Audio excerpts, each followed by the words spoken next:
Kami persembahkan program Santapan Rohani, terjemahan dari Renungan Our Daily Bread.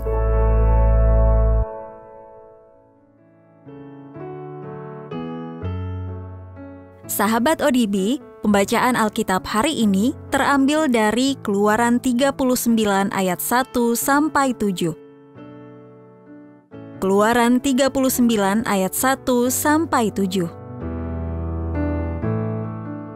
Membuat pakaian imam. Dari kain ungu tua, kain ungu muda, dan kain kirmizi, dibuat merekalah pakaian jabatan yang dipakai apabila diselenggarakan kebaktian di tempat kudus. Juga dibuat mereka pakaian-pakaian kudus untuk Harun, seperti yang diperintahkan Tuhan kepada Musa. Dibuatnyalah baju efod dari emas, kain ungu tua dan kain ungu muda, kain kirmizi, dan lenan halus yang dipintal benangnya. Mereka menempa emas papan dan dipotong-potongnya itu menjadi benang emas untuk dipakankan pada kain ungu tua, pada kain ungu muda, pada kain kirmizi, dan pada lenan halus buatan seorang ahli. Dibuat merekalah tutup bahu pada baju efod itu yang disambung kepadanya.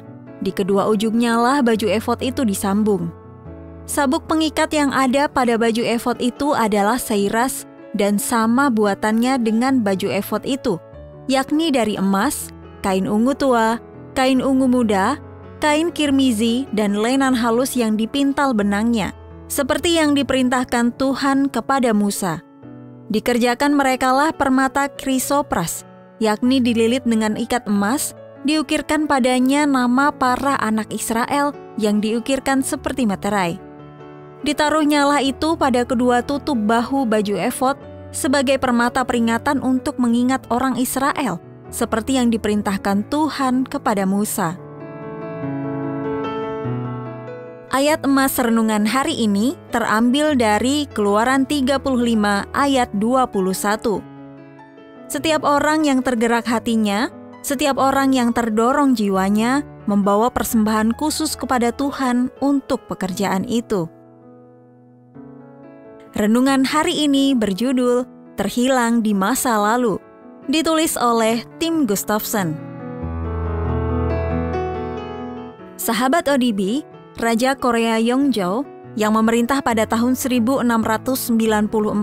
hingga 1776 merasa kecewa dengan korupsi dan pemborosan yang merajalela di kerajaannya dan memutuskan untuk melakukan perubahan yang radikal. Ia menghapus seni tradisional menyulam dengan benang emas yang dianggap terlalu mewah.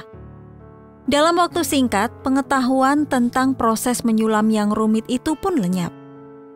Pada tahun 2011, Profesor Simeon Ok ingin menghidupkan kembali tradisi yang telah lama hilang itu.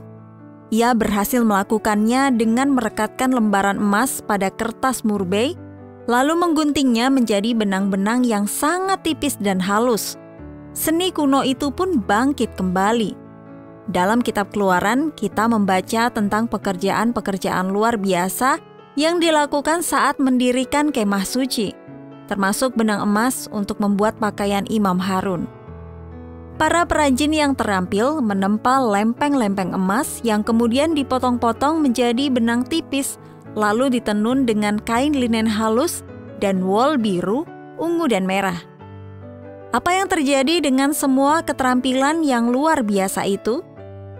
Apakah jubah-jubah itu rusak begitu saja? Apakah semua itu akhirnya dibawa pergi sebagai barang jarahan? Apakah semuanya sia-sia? Tidak sama sekali. Setiap aspek dari pekerjaan tersebut dilakukan karena Allah telah memberikan petunjuk khusus untuk melakukannya. Allah juga telah memberi sesuatu untuk dilakukan oleh setiap dari kita. Bisa jadi hal itu adalah perbuatan baik yang sederhana. Kita berbakti kepada Allah dengan cara melayani satu sama lain. Kita tidak perlu mengkhawatirkan hasil akhir usaha kita. Setiap tugas yang dilakukan untuk Bapa kita menjadi benang yang membentang jauh hingga kekekalan. Sahabat ODB, ingatlah, apa saja tugas yang pernah Allah berikan untuk Anda lakukan sejauh ini dalam hidup Anda? Bagaimana pandangan Anda diubahkan ketika Anda memandang tugas yang biasa-biasa saja hari ini sebagai bakti kepada Allah? Bapa Surgawi, mampukanlah aku untuk memilih melayani-Mu hari ini dalam segala hal yang kulakukan. Untuk menerima notifikasi video baru kami, silakan tekan tombol subscribe dan tanda lonceng di bawah ini.